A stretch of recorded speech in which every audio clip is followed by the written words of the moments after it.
Thomas the tank engine had been working in the coal yards all day. The little blue engine was covered in coal dust.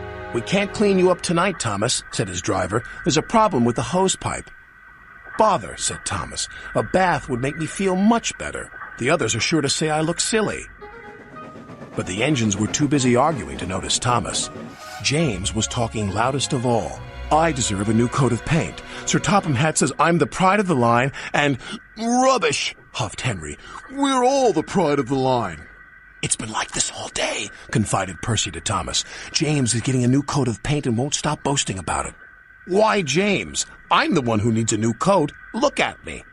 "I'd rather not," retorted James. "You're not a pleasant sight, and wouldn't understand the needs of a really important engine." Thomas was fuming. Next morning, as James was being repainted, Henry had an accident.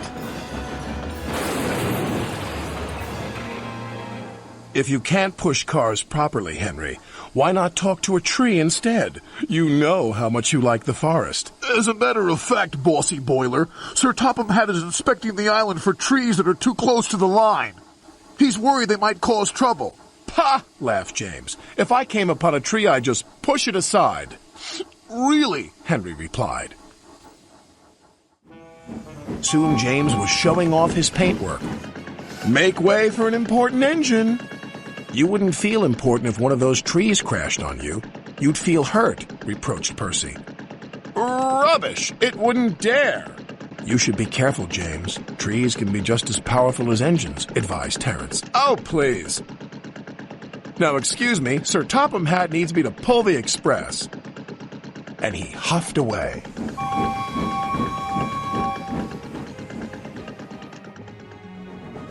But James was wrong.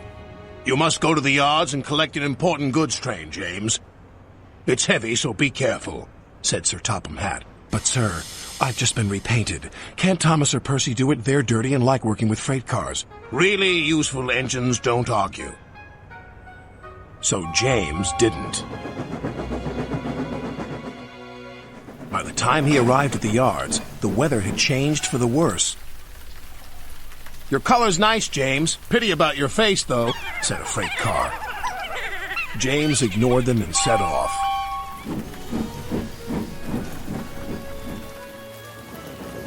Soon they came to a hill, and his driver knew they were in for a difficult time.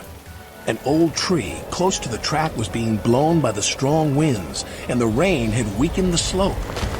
All of a sudden, the tree moved.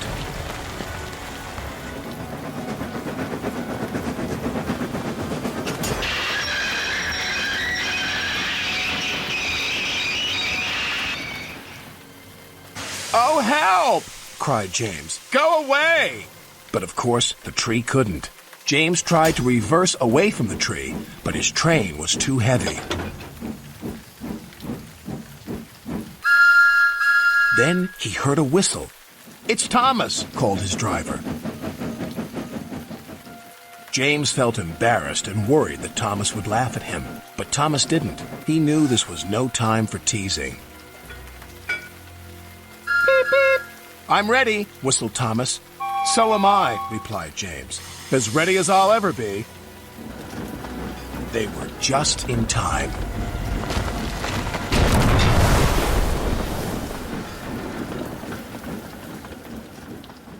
Later, James spoke to Thomas. "Percy and Terence were so right to warn me.